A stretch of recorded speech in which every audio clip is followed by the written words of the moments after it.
pour celles et ceux qui avaient eu le temps de le préparer, les aires cérébrales spécialisées, donc en termes d'organisation, on aborde là la dernière séance de travaux pratiques dans le thème 3B de neurologie. Et donc lundi, on terminera le cours. Correction sur le site, oui, mais en fait, vous allez voir dans le diaporama, j'ai déjà mis un corrigé. Donc, il y a pas de problème. Et puis moi, je vais peut-être écrire aussi en direct sur le tableau interactif, là, entre guillemets, comme ça, vous aurez les corrigés.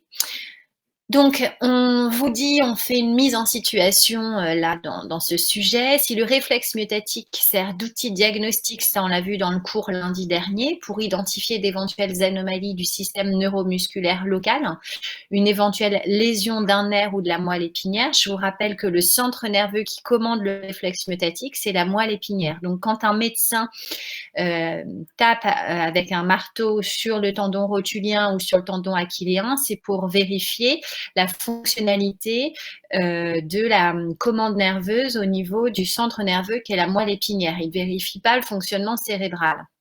Je vous rappelle qu'il y a 2 centres nerveux, la moelle épinière et le cerveau. Et aujourd'hui, on va parler exclusivement du cerveau. Il n'est pas suffisant car certaines anomalies peuvent toucher le système nerveux central. Alors là, c'est une notion importante que vous n'avez pas nécessairement et qui n'est pas définie ici. Le système nerveux central, ça signifie égal cerveau.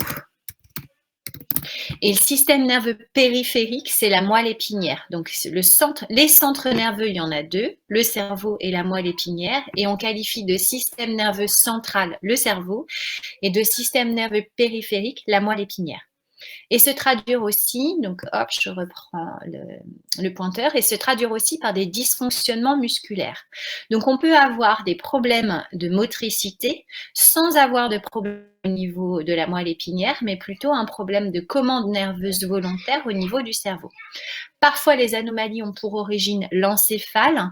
Donc l'encéphale, c'est peut-être pas évident pour tout le monde, c'est le synonyme de cerveau. Donc ça veut dire cerveau. Donc le cerveau, c'est aussi bien encéphale que système nerveux central. Suite à un accident vasculaire cérébral. Alors, vous n'êtes pas médecin, vous n'êtes pas censé savoir ce que signifie accident vasculaire cérébral. Alors, l'accident vasculaire cérébral, souvent, c'est ce qu'on appelle un AVC. A pour accident, V vasculaire, C cérébral. Vasculaire signifiant vaisseau, c'est-à-dire une lésion des vaisseaux sanguins qui sont dans le cerveau. Donc, suite à un accident vasculaire cérébral, Monsieur X a perdu la motricité de la partie gauche de son corps. C'est ce qu'on appelle une hémiplégie gauche. Hémi, la moitié. Plégie, on ne bouge plus. Gauche. Notamment la motricité de sa main gauche. Donc, visiblement, il y a une lésion des vaisseaux dans son cerveau. Et suite à cette lésion, il ne peut plus bouger la partie gauche de son corps, particulièrement la main gauche. Donc là, motricité de la main gauche, il faut comprendre ici un mouvement volontaire. Mouvement volontaire. On n'est plus dans le réflexe. On est vraiment dans un contrôle volontaire du mouvement. Donc, on n'est plus dans la moelle épinière, on est dans le système nerveux central qui est l'encéphale ou le cerveau. On cherche à comprendre ou à expliquer, hop, je reprends le pointeur, les symptômes de Monsieur X et ainsi localiser la région du cortex cérébral à l'origine des messages moteurs volontaires. Donc là, ça c'est vraiment important. Messages moteurs et volontaires de la partie gauche du corps du patient. On a bien compris que la partie droite fonctionnait. Alors, comme document ressources, qu'est-ce qu'on vous propose? Il n'y en a pas énormément ici. On vous propose une organisation anatomique du cerveau, vue latérale gauche. Alors, ce vocabulaire-là, il est loin d'être simple. Vous devez comprendre que ce que vous observez là, c'est la partie gauche de l'individu. Et vous observez quoi? Bien qu'un cerveau, qu'un encéphale, il est organisé en différents lobes ou différentes aires ou différentes régions. La partie avant, le lobe avant et le lobe frontal. La partie au niveau des tempes, ici, c'est ce qu'on appelle le lobe temporal. Au niveau de la partie arrière, enfin milieu, on va dire, c'est la partie pariétale. Et enfin, l'occiput, pardon, ici, la partie occipitale, je vous rappelle le trou occipital qui permettait l'insertion de la colonne vertébrale. C'est la partie arrière de votre cerveau et le cervelet ici, c'est tout derrière. Donc, 1, 2, 3, il y a 4 aires cérébrales. Et l'idée ici, c'est de comprendre, d'identifier quelle aire est touchée au niveau de l'accident vasculaire cérébral, où y a-t-il eu une lésion vasculaire, hein, pour comprendre pourquoi ce monsieur X ne peut plus bouger volontairement la partie gauche de son corps. Donc, on vous propose en document ressources des images IRM. Je vais vous expliquer rapidement ce que sont les IRM. Le matériel habituel de labo, alors verrerie, instrument, il est évident que vous n'en aurez pas besoin. Microscope, on ne va pas demander des coupes d'encéphale, ça ne me paraît pas logique puisqu'un encéphale c'est macroscopique, donc on n'est pas du tout à l'échelle du microscope. Loupe binoculaire encore moins, balance, chaîne, hexao, non. Informatique et acquisition numérique, oui. En fait, ici, il s'agit d'un logiciel qui s'appelle EduAnatomist. Et donc, en fait, Madame Caveau a appris il y a quelques jours que ce logiciel était en libre accès. Donc, c'est pour ça que je vais pouvoir vous donner via le chat des liens vers ce logiciel-là. Donc, si je regarde, hop, donc, vous, excusez-moi, dans un premier temps, j'ai oublié la stratégie pour résoudre une situation problème. La durée maximale, alors attention, c'est plus une durée maximale, c'est une durée conseillée, 10 à 15 minutes, on va la faire ensemble. Proposer une démarche d'investigation permettant d'expliquer les symptômes de Monsieur X et de localiser la région du cortex à l'origine des messages moteurs volontaires de la partie gauche du patient. Appelez l'évaluateur ou l'examinateur pour vérifier votre proposition et obtenir la suite du sujet. Votre proposition peut s'appuyer sur un document écrit, utiliser des feuilles de brouillon et ou être fait à l'oral. Donc, si je reprends un petit tableau, je vais prendre un tableau, je vais essayer, je vais me mettre sur un tableau blanc, tac, voilà. Normalement, je peux me mettre sur un tableau. Donc, je pense notamment aux élèves qui ne sont pas en CP, parce que ça, on le travaille peu. Sur votre feuille de brouillon, pour la démarche, pour l'étape 1, étape 1, stratégie, stratégie de résolution. Ce que je vous invite à faire sur votre feuille de brouillon, vous la prenez en format portrait et vous tracez 3 traits, vous faites 3 colonnes, tac, tac, voilà. Dans la première, vous allez écrire le problème. Quel est le problème? Quels sont les mots-clés des docs ressources? Hop. Et quelles sont mes hypothèses? Ensuite, dans la deuxième colonne, je vais prendre une autre couleur. On va prendre par exemple du vert. Je vais proposer comment je fais, comment je résous ce problème-là. C'est-à-dire, en gros, il faut comprendre quel est mon protocole. Et là, surtout, je pense aux témoins, entre autres. Et puis, sur mon brouillon, la troisième chose à faire, c'est ce que je m'attends à obtenir, les résultats attendus. Les résultats attendus.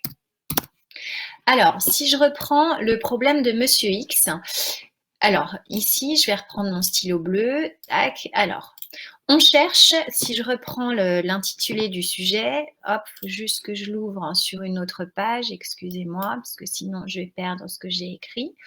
Donc, si je reprends votre sujet, tac, il est là, Monsieur X. Si je le relis, on dit quoi? On cherche à expliquer les symptômes de Monsieur X et ainsi localiser la région du cortex cérébral. Donc, notre objectif, c'est ce qu'il faut que vous racontiez à votre examinateur, l'objectif, c'est localiser la zone d'AVC dans l'encéphale de Monsieur X. Or, vous pouvez dire, on sait que, grâce au doc ressources, on sait plusieurs choses, qu'il y a, il existe plusieurs lobes cérébraux. Donc, mes hypothèses vont être les suivantes. Il y a peut-être un AVC, hop, AVC dans le lobe pariétal, un AVC dans le lobe frontal. Je peux faire autant d'hypothèses finalement qu'il y a d'air cérébral dans le lobe frontal, etc. Mais il y a autre chose que je sais aussi, c'est que ce monsieur X, autre point, monsieur X souffre d'une hémiplégie gauche. Donc, on peut faire l'hypothèse, qui peut être inclus finalement dans les hypothèses initiales, que l'AVC a lieu dans une partie soit gauche, soit droite du cerveau. Donc, peut-être on peut préciser dans le lobe pariétal, j'ai envie d'écrire ici, gauche, ou droite si jamais c'est un contrôle contralatéral. Peut-être que c'est l'hémisphère droit qui contrôle la motricité volontaire gauche, ou peut-être que c'est l'hémisphère gauche qui contrôle la motricité volontaire gauche. Ça, je ne le sais pas, j'ai aucune indication. Donc, mon protocole, c'est ça qui va être important. Nécessairement, on ne va pas m'amener Monsieur X, d'accord, dans la salle. Donc, il va me falloir des données anatomique concernant le cerveau de Monsieur X. Et en particulier, il me faut des données, excusez-moi, je vais changer de stylo, de couleur, tac, il me faut des données IRM, imagerie par résonance magnétique. Je vais vous expliquer ensuite le fonctionnement d'une IRM qui n'est pas au programme, hein, c'est juste pour comprendre un petit peu. Il me faudrait les données IRM, alors déjà, dans un premier temps, surtout, vous n'oubliez pas, d'un témoin. Alors, quel va être le témoin? Mon témoin, c'est un individu sain qui n'est pas malade. Je vais déjà regarder un cerveau sain, globalement à quoi ça ressemble. Mais surtout, et ça c'est très très important, et dans le document ressources, on ne vous en parle pas, il me faudrait une IRM fonctionnelle. Donc ça, c'est super important. Je vais vous le souligner. Hop, tac. IRM fonctionnelle. Alors, qu'est-ce que c'est qu'une IRM fonctionnelle? Une IRM fonctionnelle, vous allez demander à un sujet sain, votre sujet témoin, de bouger la partie droite, la main droite. Et ainsi, vous allez observer, grâce à une IRM fonctionnelle, quelle partie du cerveau s'active. En fait, quand vous bougez la main droite, la partie du cerveau, on va voir laquelle justement, qui contrôle le mouvement volontaire de la main droite, va voir, au moment où j'ai cette action volontaire, va voir une augmentation de la quantité de dioxygène consommée par les neurones qui entrent en jeu. Vous savez qu'un neurone, c'est une cellule. Une cellule, pour fonctionner, elle a besoin de dioxygène et de glucose. Et donc, en fait, l'IRM fonctionnelle, elle est basée, entre autres, sur l'hémoglobine qui est dans vos globules rouges. Quand elle libère le dioxygène, on a une modification, on va dire ça comme ça, du champ magnétique, et ça permet, en gros, il y a une zone du cerveau qui va s'allumer. Vous allez voir, ce sont des couleurs différentes. Donc, la zone qui va s'allumer, c'est celle qui est directement impliquée dans le contrôle de la motricité. Donc, je vais demander une IRM fonctionnelle, et surtout, je vais préciser que je veux quoi? Une IRM fonctionnelle d'un sujet sain qui bouge exclusivement la main gauche. Donc, on va lui demander sujet sain, main gauche. Voilà. Pourquoi main gauche? Parce que chez Monsieur X, la main gauche ne peut plus bouger. Donc, ça va être mon témoin positif. Ça, c'est mon témoin positif. Et donc, qu'est-ce qu'il me faut? Nécessairement, il me faut aussi une IRM non fonctionnelle, une IRM toute simple de Monsieur X. Alors, vous allez me dire, pourquoi une IRM non fonctionnelle? Pauvre Monsieur X, il ne peut plus bouger la partie gauche, donc je ne vais pas lui demander de la bouger. Donc lui, c'est juste une IRM toute simple. Dans les résultats attendus pour mon témoin IRM fonctionnel, je m'attends à quoi? Je m'attends à, tac, ici. Eh bien, si mon hypothèse, je m'attends à quoi? Si hypothèse lobe pariétal, ok. Et on va dire si c'est le lobe pariétal gauche qui contrôle la motricité volontaire, alors je m'attends à avoir une IRM F avec une coloration intense dans le le lobe pariétal gauche. Si en revanche, c'est le lobe pariétal droit qui contrôle la motricité volontaire, eh bien, je m'attends à ce que, et donc ça, vous pouvez en discuter avec votre évaluateur.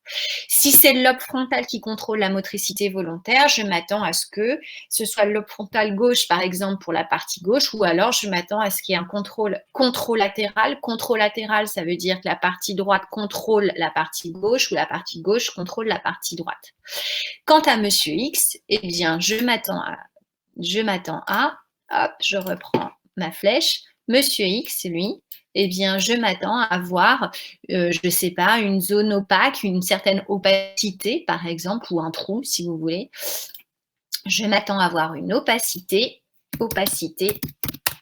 dans la partie qui correspond normalement au contrôle de la motricité volontaire. Donc, par exemple, je ne sais pas, opacité dans lobe pariétal. Tac, lobe pariétal. Et puis, on va dire droit, mais c'est peut-être le gauche qui contrôle la gauche. C'est ce qu'on va voir maintenant. Voilà sur votre brouillon ce que je vous engage à faire en termes d'organisation. Comme ça, vous êtes sûr de bien parler des 3 points dans la démarche de résolution. Quel est le problème? Quels sont les mots que j'ai repérés et quelles sont mes hypothèses? Ensuite, comment je m'y prends? Il me faudra des IRM. Alors, ce que je n'ai pas cité ici, c'est qu'il me faut nécessairement des IRM, il me faut un logiciel. Je vais reprendre mon feutre vert. Il me faut un logiciel d'exploitation. Logiciel d'exploitation des IRM. Et son petit nom, c'est, mais vous n'êtes pas obligé de le retenir, EduAnatomist. EduAnatomist. Voilà. Hop, ça s'écrit comme ça. Et donc, surtout, ne pas omettre les résultats attendus. Vous commencez par préciser les résultats attendus pour le témoin, qui va être là quand on travaille sur une pathologie. Votre témoin, ça va être l'individu sain. Et vous terminez par l'individu malade. Donc, je suppose un accident vasculaire cérébral dans le lobe pariétal droit qui induit une hémiplégie gauche. Voilà, résumé, la démarche de résolution. J'espère que c'est clair, ça, pour tout le monde. Je vais revenir maintenant sur un autre document de partage. Sur le TP, tac, R cérébral de Monsieur X, je vais aller ici. Voilà, je vais partager ce truc-là. Voilà. Donc, je vais dézoomer puisque là, il n'y a plus besoin. Donc, le TP4, ça, c'est le corrigé du TP dans sa globalité. Je viens de corriger plus lentement la stratégie 1 et je vais revenir sur 2-3 petits points. Donc, je vous ai mis en haut à droite le document de référence. Pour moi, aujourd'hui, ce que vous devez retenir, c'est que finalement, le cerveau, et vous le saviez déjà grâce à la première, est organisé en aires et il existe une aire qui gère la motricité volontaire. Donc, on va voir quelle est cette aire motrice. Donc, commande motrice, ça veut dire le mouvement volontaire. On n'est plus dans le réflexe qui est un mouvement involontaire. Donc, ici, je vous ai document de votre manuel du Bordas, page 376, et ça vous explique comment fonctionne un IRM. Donc, IRM signifie imagerie, je vais encore zoomer puisque je trouve que c'est pas très net, par résonance magnétique. Donc, quand on passe une IRM, en fait, on vous soumet un champ magnétique très très fort, et en fait, on se base, quand on fait une IRM-F, il y a votre hémoglobine, dès qu'elle perd une molécule de dioxygène, elle va changer un tout petit peu le champ magnétique. C'est des histoires de spin, d'orientation de spin. C'est un peu compliqué, c'est totalement hors programme. Mais ici, c'est très bien résumé. On vous dit, donc l'imagerie par résonance magnétique est une technique, donc c'est non invasif, ça ne fait pas mal, d'accord ? On ne vous injecte pas un produit. On vous met juste, ça ressemble à un grand tube, ça fait un petit peu de bruit, donc on vous met un casque souvent avec de la musique, ou alors on vous met un casque quand vous êtes le témoin sain là, ou dans le casque on vous donne on vous demande de bouger la main droite, bouger la main gauche pour obtenir un cliché d'IRM fonctionnel. Donc, IRM, imagerie par résonance magnétique, est une technique permettant d'obtenir des images anatomiques du cerveau correspondant à des coupes virtuelles en 3D. Donc, ça, je vais revenir dessus, avec une précision inférieure au millimètre. Donc, c'est relativement très précis. L'IRM fonctionnel renseigne sur l'activité cérébrale. Donc, ça, c'est important. IRM F. F, c'est pour fonctionnel et ça va permettre de voir quelle zone du cerveau s'active. On superpose alors aux images anatomiques des informations concernant les variations locales de la consommation d'oxygène sanguin. Donc, quand il y a beaucoup de consommation d'oxygène, c'est que vos neurones sont en train de fonctionner et ça va permettre de savoir dans quelle zone du cerveau ils fonctionnent, quelle zone est impliquée dans la lecture, dans la motricité volontaire, dans l'écoute, etc. Sur les images, ces variations d'activité sont présentées par un dégradé de couleurs. Donc, il y aura toujours ici l'explication. En gros, quand vous êtes dans des couleurs chaudes, ici le rouge, ça veut dire qu'il y a une forte consommation de dioxygène. Donc, c'est dans la zone cérébrale ici, je vois cette zone-là. Donc, on est plutôt dans la partie corticale. Ça, c'est la zone centrale du cerveau. Là, on parle de zone médulaire, la moelle, le milieu. Et quand on est plutôt vers la périphérie, on parle de cortex, l'écorce, d'accord? Donc ici, on est plutôt sur une zone corticale. Et si je me réfère aux lobes, différents noms de lobes du cerveau, si vous regardez sur cette coupe-là, on est plutôt dans la zone pariétale. Donc, protocole suivi, ces images du fonctionnement cérébral, IRMF, se rapportent à une série de tests de routine visant à explorer les fonctions cérébrales. Dans le cas présent, le sujet reçoit l'instruction visuelle ou auditive suivante. Cliquez 3 fois avec la main droite sur le bouton de la souris. Donc là, on va chercher à comprendre la motricité volontaire de la partie droite du corps humain. D'accord? Donc, on est bien dans l'encéphale, dans ce système nerveux central, et on va regarder quelles zones du cerveau s'activent. On peut alors visualiser quelles zones du cerveau ont été les plus actives au cours de l'exécution de cette tâche bien ciblée. Et donc là, on demande au cobaye de cliquer plusieurs fois avec sa main droite et vous constatez quoi? Que c'est dans l'hémisphère gauche, la partie gauche du cerveau, on le voit ici et on le voit là, sur ces deux plans-là. Là, par contre, c'est difficile de savoir si c'est gauche ou droite. Donc, sur le cliché A et le cliché C, le A, c'est un plan transversal ou axial. Ces termes ne sont pas exigibles. Le C, c'est un plan frontal, hein, c'est-à-dire qu'on passe comme ça d'avant en arrière par rapport à votre cerveau. Donc, ça nous permet, le A et le C, de dire que la motricité volontaire, elle est gérée, elle est contralatérale, c'est-à-dire que quand je bouge la main droite, c'est mon hémisphère gauche qui s'active.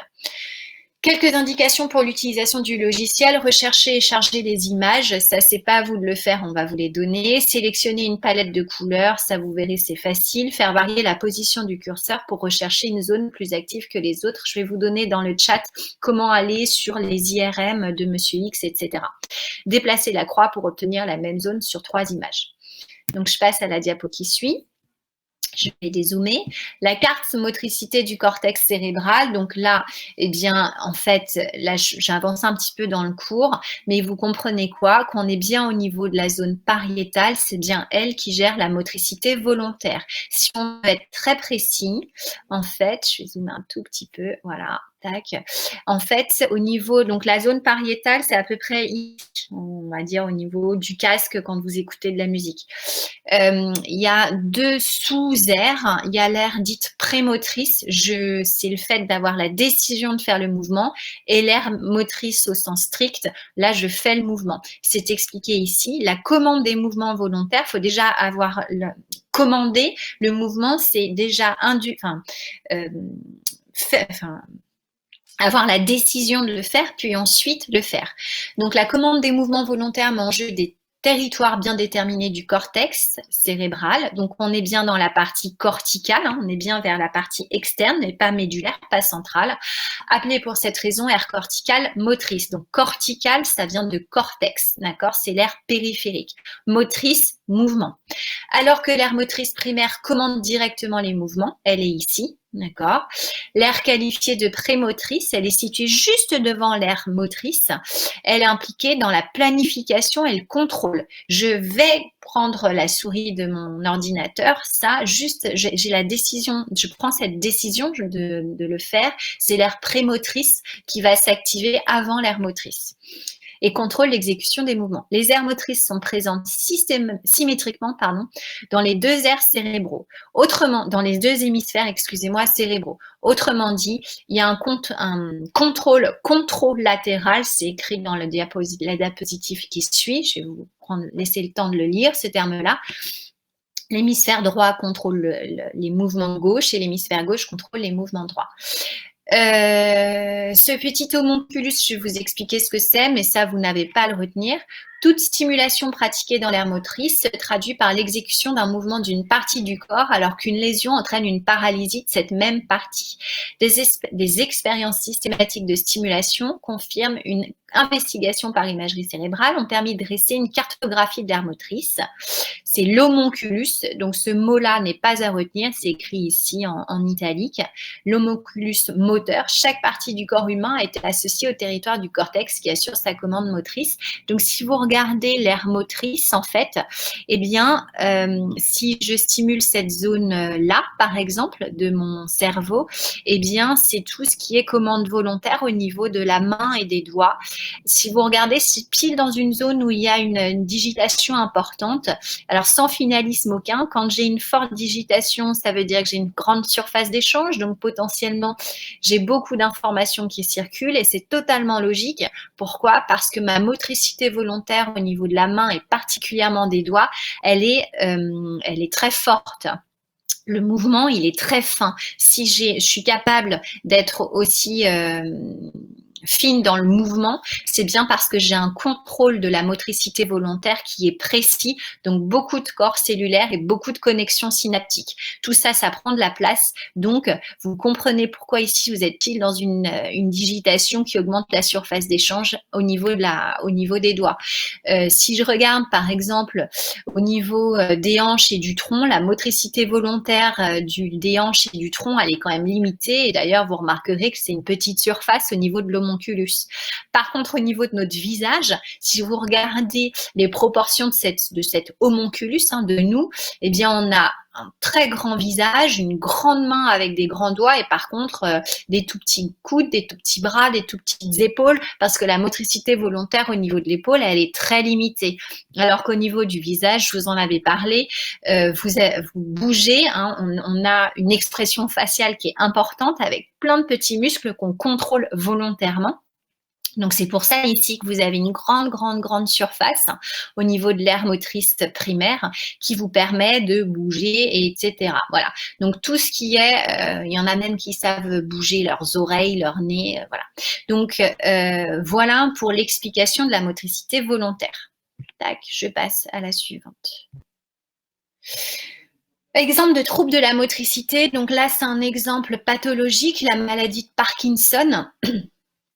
Qu'est-ce qu'on vous dit? Maladie de Parkinson, c'est une maladie qui touche 1,5% des personnes d'âge de plus de 65 ans. Elle se manifeste par des troubles de la motricité. Donc là, on est vraiment dans un trouble au niveau de l'aire corticale motrice pariétale.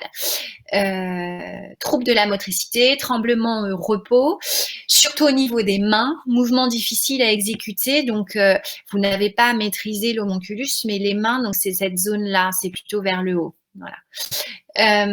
Qu'est-ce qu'on vous dit d'autre? Mouvements difficiles à exécuter, marche lente à petits pas, difficulté d'élocution.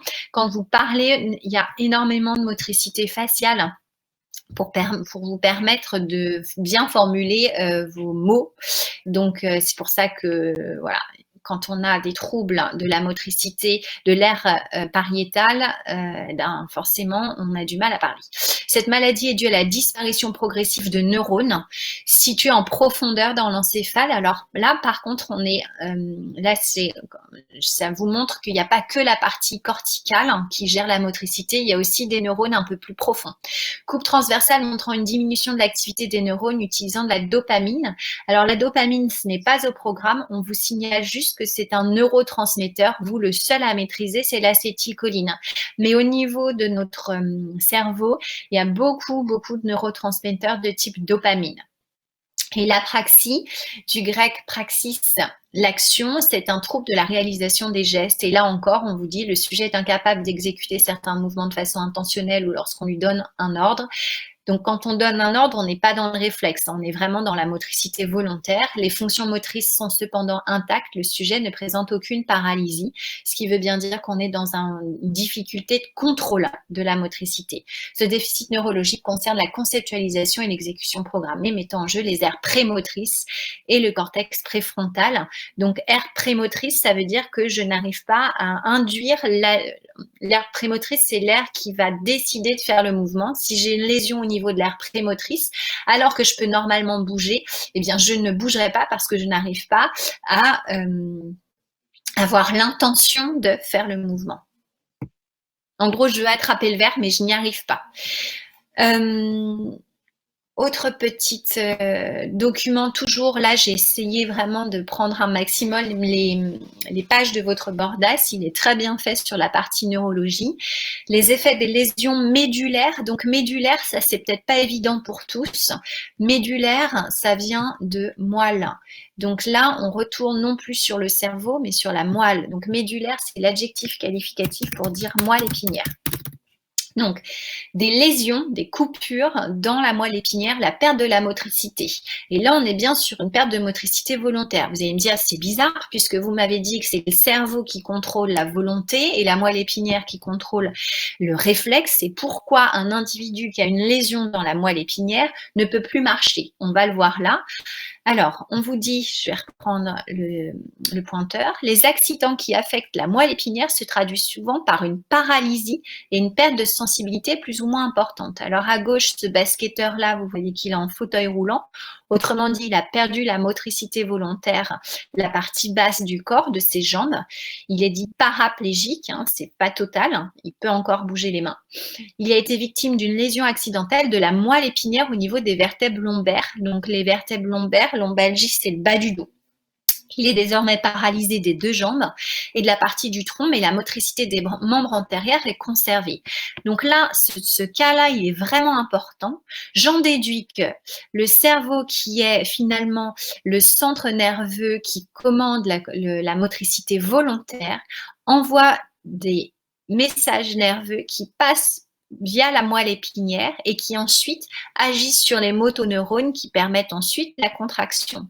J'en déduis que ici, mes neurones, mes corps cellulaires qui sont dans mon cerveau présentent des fibres nerveuses ou des axones qui parcourent la moelle épinière pour aller ensuite faire des communications, des jonctions synaptiques au niveau de ma moelle épinière, ici au niveau typiquement de la zone lombaire. Donc vous comprenez le contrôle de la motricité volontaire sur les motoneurones qui jouait par exemple sur le réflexe rotulien ou achilléen. Ici, on ne sait pas du tout. Alors là, ce cliché-là d'IRM n'est pas à mettre en relation avec lui. Regardez bien à la lecture du document. Je vais pouvoir zoomer un petit peu si vous le souhaitez. L'IRM ci-dessus révèle une fracture sévère. On la voit là, la fracture. Donc, juste pour info, ici, on est dans l'os. De l'autre côté aussi. Heureusement, votre moelle épinière, elle est protégée de part et d'autre par vos vertèbres, mais malheureusement, il y a un pincement ici et probablement donc une destruction d'un certain nombre de fibres. Structure, donc fracture sévère de la 7e vertèbre cervicale. On est là, d'accord, avec atteinte de la moelle épinière en rouge. Donc la moelle épinière, elle est ici.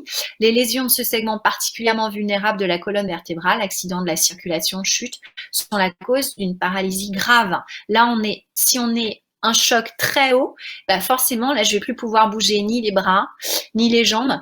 Et pourquoi il y a écrit grave, voire décès? Parce que il y a tout ce qui est contrôle nerveux au niveau des fonctions vitales, je pense au mouvement de votre cage thoracique. La respiration, elle est sous contrôle nerveux. Donc, si j'ai une lésion ici, globalement, si tous les axones sont détruits, sont coupés, c'est un décès immédiat. Si par contre, il y en a un certain nombre qui sont encore fonctionnels, ça peut être juste une paralysie totale, mais avec fonctionnement encore de la cage thoracique, donc des mouvements respiratoires. Et le cœur est un organe autonome, mais il est quand même contrôlé par le système nerveux central. Hop, je passe à la suite. Donc ça, on l'a vu, les différents lobes. C'était le document ressources, je passe. C'est une autre façon. Cette image-là, je l'aime bien parce que vous voyez toutes les circonvolutions. On n'a pas un encéphale lisse. Il y a plein d'interdigitations. On appelle ça des circonvolutions. Ça augmente énormément la surface d'échange. Donc ça permet de faire plein de synapses. Et donc là, vous avez le cas de Monsieur X qui était, alors là, c'est une hémiplégie droite. Donc hémiplégie droite, ça veut dire que je ne peux... Madame, vous pouvez expliquer pourquoi lorsque la nuque est brisée, on meurt? Bah, on meurt parce qu'en fait, Hop, je reprends le document. Voilà. En fait, par exemple, là, si je vous demande d'inspirer fortement et de souffler, là vous êtes dans une motricité volontaire et vous sentez que l'inspiration c'est une contraction de tout ce qui est les muscles spléniques, intercostaux là entre vos côtes et le diaphragme. Ça c'est sous contrôle nerveux. Donc si jamais j'ai une lésion importante au niveau des vertèbres cervicale, eh bien je vais plus pouvoir inspirer, expirer, donc j'aurai plus les mouvements respiratoires, donc je meurs. La respiration, elle est sous contrôle nerveux. Donc si je peux plus inspirer, expirer, que ce soit, alors vous allez me dire, mais quand je respire, c'est réflexe, oui, c'est vrai, mais il y a quand même l'inspiration et l'expiration forcée qui sont sous contrôle cérébral. Donc c'est pour ça que si c'est une lésion très importante, oui, il y a un risque de décès. Par contre, il peut ne pas y avoir de décès. On vous dit paralysie grave parce que de toute façon, même si c'est une toute petite lésion et comme elle est haute, je ne peux plus bouger les bras ni les jambes. Voilà. Donc je serais, là c'est plus que, un fauteuil roulant, mais que je ne pourrais finalement faire rouler que par la volonté du visage, puisque je vous rappelle que vous avez plein de muscles faciaux. Donc on peut, voilà, mettre en marche un fauteuil roulant. Je m'y connais pas trop, mais je suppose. Ouais, c'était les 3. Tétra, 1, 2, 3, 4. Tétraplégique, j'ai plus rien. Donc, si quelqu'un est hémiplégique, il peut... Ah, excusez-moi, il faut que je me remette sur le chat parce que ça disparaît. Si quelqu'un est hémiplégique, il peut garder ses réflexes myotatiques. Eh ben oui. Donc, un hémiplégique, il a encore le réflexe myotatique. Par contre, il n'a plus la commande volontaire. Exactement. Hop. Donc là, on est sur un cas d'un monsieur. Donc, juste pour info, vous pouvez le remarquer tout en bas, les clichés qu'on vous donne là sur Eddie Anatomist, ils n'ont pas été inventés, ils ont été donnés par l'AP-HP, l'Assistance publique des hôpitaux de Paris. Donc, ce sont de vrais clichés. On a juste évidemment mis un X pour le nom du patient, mais ce sont de véritables clichés d'IRM. Donc là, vous avez une vue du dessus du cerveau. Donc, ce qui est intéressant quand c'est vu du dessus, c'est que la droite, c'est bien à droite et la gauche, c'est bien à gauche déjà, d'accord? Et là, vous devez observer une zone avec une certaine opacité. C'est là que vous avez eu un accident vasculaire cérébral, un caillot de sang, si vous voulez. Et donc, il est dans l'hémisphère gauche, plutôt donc dans la zone plutôt corticale, pariétale plutôt pas prémotrice mais vraiment motrice. Et donc, je confirme donc que cet individu, il a une hémiplégie droite. Donc attention, ne vous trompez pas, on est dans l'hémisphère gauche, il y a un contrôle contralatéral. Donc si j'ai une lésion dans l'hémisphère gauche, alors j'ai une hémiplégie droite, paralysie du côté droit. Tac. Donc ça, c'est le corrigé. On peut aisément remarquer que l'AVC, l'accident vasculaire cérébral, dont a été victime Monsieur X, a causé une lésion cérébrale et a eu pour conséquence une hémiplégie, la moitié qui ne bouge plus. La commande du mouvement par le cortex des hémisphères cérébraux est ici suggérée. D'autre part, l'hémiplégie de Monsieur X touche la région du corps située du côté opposé à celui de l'hémisphère lésé. Et donc, le petit mot que vous pouvez retenir aujourd'hui, c'est une commande qui est controlatéral. Controlatéral, c'est celui-là, Élise. C'est controlatéral, d'accord? Donc, controlatéral, ça veut dire de l'autre côté.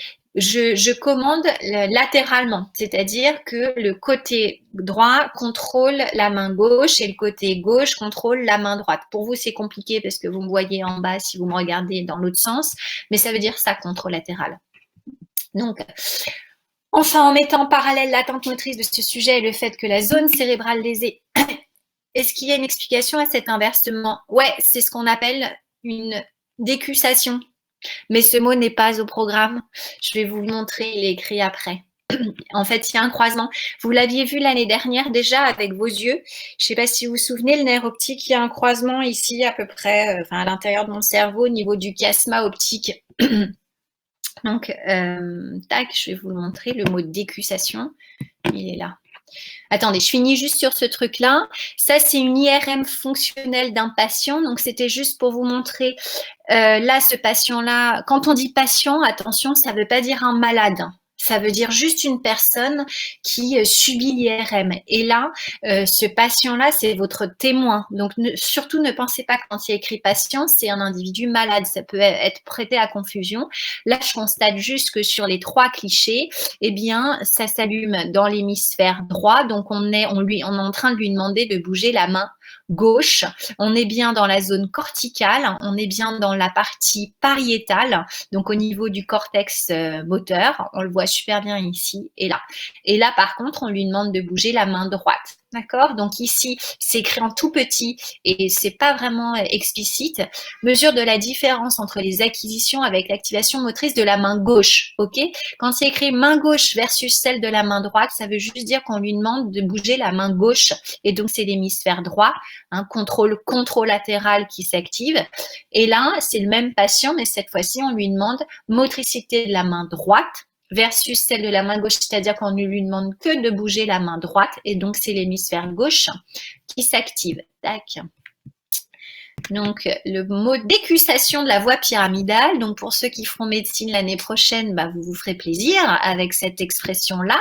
Donc, ici, vous avez une coupe du cerveau. On vous met la droite ici. C'est pas une erreur du manuel. Hein. Là, cette fois, on est le cerveau face à nous. Donc, ça, c'est l'hémisphère droit du cerveau. Ça, c'est l'hémisphère gauche.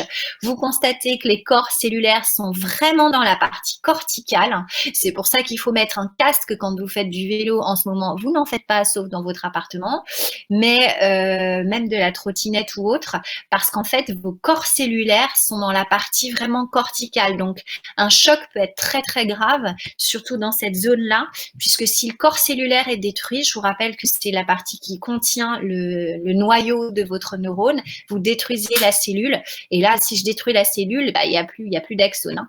Donc, pour info, cette structure-là, cet axone, cette fibre nerveuse, c'est bien un axone. Je suis bien dans un message centrifuge. Je pars du corps cellulaire et je vais contrôler latéralement les corps cellulaires des motoneurones de mes membres. Donc, vous comprenez, vous voyez ici cette décussation de la voie pyramidale, paf, ici il y a un croisement et donc c'est la partie droite qui contrôle la motricité volontaire gauche et c'est la partie gauche de mon cerveau qui contrôle la motricité volontaire droite. Donc cette étude en IRMF permet de vérifier que le contrôle moteur assuré par une aire motrice primaire s'effectue sur la partie controlatérale du côté opposé du corps. Les axones des neurones du cortex moteur de l'hémisphère droit bifurquent, c'est un changement de côté lors de leur descente vers les contacts synaptiques avec les motoneurones de la moelle épinière. Il en est de même pour les neurones du cortex moteur de l'hémisphère gauche. Les scientifiques parlent de décussation de la voie pyramidale. Vous ne retenez pas cette expression-là. Hop, je vérifie mon heure. Tout est bien. Ici, c'est un autre cas pathologique. Donc, quand on étudie un cas clinique pathologique, là, on ne peut pas être dans une IRMF, je vous rappelle, parce qu'on peut il n'y a plus de motricité volontaire. Donc, quand vous avez votre patient malade qui a subi un AVC, vous aurez forcément une IRM. C'est pour ça qu'il faut toujours demander une IRMF d'un patient sain pour pouvoir comparer. Et donc ici, on vous montre en fait, dans cette zone-là, la flèche indique la dissection de l'artère carotide interne droite. Donc là, je ne sais pas si vous voyez, en fait, il y a une alors le mot c'est ischémie, hein, c'est écrit ici, c'est quand on a très peu de sang qui arrive. Donc là, il y a un problème au niveau de l'artère carotide droite. Les artères carotides, elles sont là. Donc si jamais l'artère carotide droite, elle est là, elle alimente l'hémisphère droit de mon cerveau. Et donc, eh bien, si jamais mon artère carotide droite ne fonctionne plus, eh bien, qu'est-ce qui va se passer? L'hémisphère droit ne va plus être alimenté et donc je vais souffrir d'une hémiplégie gauche, paralysie du côté gauche. Vous remarquerez que le mot hémiplégie n'est pas au programme. On vous explique que c'est une paralysie. Par contre, paralysie, vous devez savoir que ça signifie ne plus pouvoir bouger.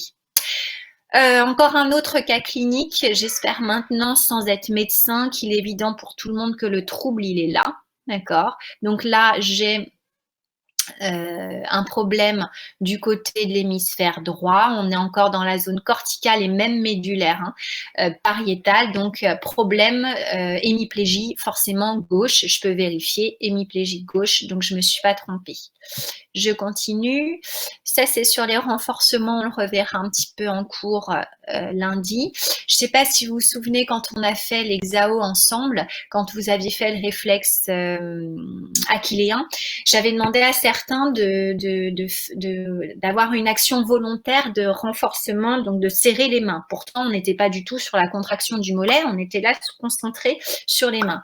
Eh bien, c'était juste pour prouver que quand je me concentre, c'est toute la partie motricité prémotrice et motrice, les aires prémotrices et motrices qui envoient un message ici, qui renforce, mais en fait, le message, il va même descendre le long de la moelle épinière et va renforcer les connexions synaptiques au moment du réflexe, ce qui induit finalement une réponse du réflexe myotatique, un renforcement des connexions plus importante. Et ça s'explique comment? Eh bien, si vous regardez votre plaque motrice au niveau de votre muscle, il y a plein d'afférences, il y a plein d'axones qui arrivent sur cette plaque motrice. Il y en a qui arrivent de ma moelle épinière, et plusieurs. Et en fait, les motoneurones de ma moelle épinière, si en plus ils reçoivent une info du cerveau, eh bien, vous allez augmenter encore plus la salve de potentiel d'action. C'est ce qu'on appelle les sommations temporelles et spatiales. Et donc, du coup, si j'ai une fréquence de potentiel d'action augmentée, l'intensité de la réponse comportementale va être plus grande. Autrement dit, je vais contracter encore plus.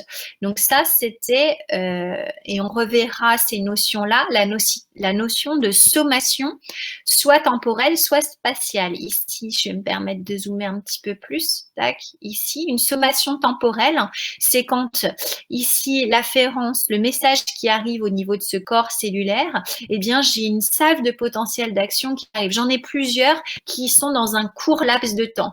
Et dans ce cas-là, si j'en ai plusieurs qui arrivent dans un court laps de temps, eh bien, je vais avoir plein d'acétylcholine qui va se fixer sur les récepteurs à l'acétylcholine.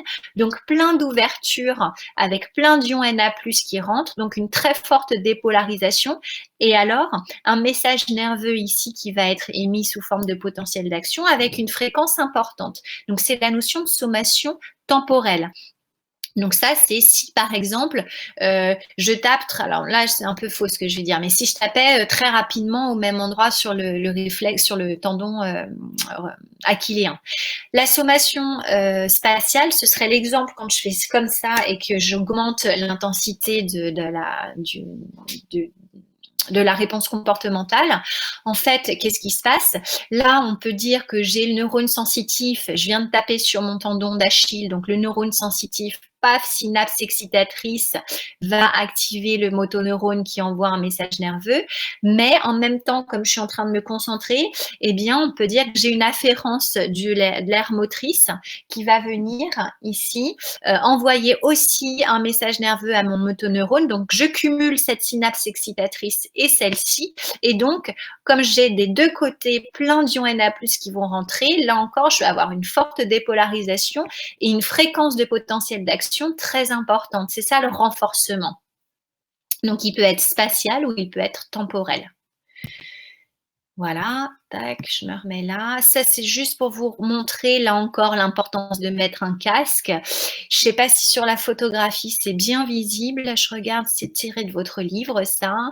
Non, édition 2002. Donc, c'est Bordas Première S. J'aimais bien ce document pour vous montrer une chose. La substance grise, on la voit ici. Je trouve que c'est mieux visible sur cette partie-là. Elle est vraiment dans la partie corticale. Substance grise, ce sont les corps cellulaires qui contiennent les noyaux. Autrement dit, c'est la partie très fragile de mon neurone et elle est vraiment en périphérie. Alors, il y en a aussi au cœur, hein, dans la zone médulaire, mais j'en ai beaucoup en périphérie, dans la partie corticale, d'où l'importance de protéger votre crâne qui protège votre cerveau par des casques quand vous faites du vélo ou autre. Là, ce sont les corps cellulaires, tout ça, je passe. Tac. Et donc ça, c'est pour finir sur une note quand même positive. Votre cerveau, il est plastique, il est capable, après un accident vasculaire cérébral, donc un AVC, si les corps cellulaires ne sont pas touchés, si ce sont seulement les connexions synaptiques qui ont été altérées, donc ça veut dire que rapidement le patient a été pris en charge, eh bien, on va pouvoir, au bout de plusieurs semaines, voire de plusieurs mois, de récupérer sa motricité volontaire. Donc ça, c'est tiré d'un ancien manuel de première S. On demande à un peintre, Anton Rederscheidt, ici, un autoportrait. Au cours du temps, ça fait partie de la rééducation imposée. On lui demande de se peindre, de faire un autoportrait. Donc ici, cet individu, eh bien, il souffre finalement, il ne voit pas le côté gauche, donc on suppose un accident vasculaire dans l'hémisphère droit. Et donc, au cours du temps, vous remarquerez qu'il commence là à récupérer un petit peu la vision. Donc, c'est plutôt au niveau occipital hein, qu'il a eu cet accident vasculaire. Par contre, la vue des couleurs, elle met du temps. Et puis là, hop, vous remarquerez qu'ici, il est peut-être un peu découragé. Il se met de profil. On ne voit pas son profil droit. Peut-être qu'il en a un peu assez de sa rééducation parce que c'est long. C'est très, très long une rééducation pour récupérer toutes ces connexions synaptiques. Et à la fin, bon, il n'a pas l'air non plus super heureux, mais en tout cas, il a récupéré. Hein, c'est la notion de plasticité cérébrale. Si je ne tue pas mon corps cellulaire, eh bien, en me rééduquant, en m'entraînant, de nouveau, je peux récupérer mes fonctions motrices et la visuelle en récréant l'entraînement induit de nouveau la mise en place de connexions synaptiques. C'est ce que je vous ai mis ici. Ça, c'est une observation des neurones pyramidaux. Vous laissez cette expression-là, on s'en moque, de l'hippocampe alors je ne sais pas le nom, voilà, d'un écureuil sibérien au cours de l'hibernation. Donc là, c'est quand il n'est pas en train d'hiberner et là, c'est quand il hiberne. Et vous constatez quoi? Ça se voit très bien quand on compare les deux clichés. J'ai autant de corps cellulaires dans les deux, mais ce qui saute aux yeux, c'est surtout le chevelu ici, la présence de fibres nerveuses. En gros, quand je suis inactif, mes connexions synaptiques diminuent. Par contre, la reprise de l'activité, l'entraînement permet de nouveau de réaliser ces connexions synaptiques.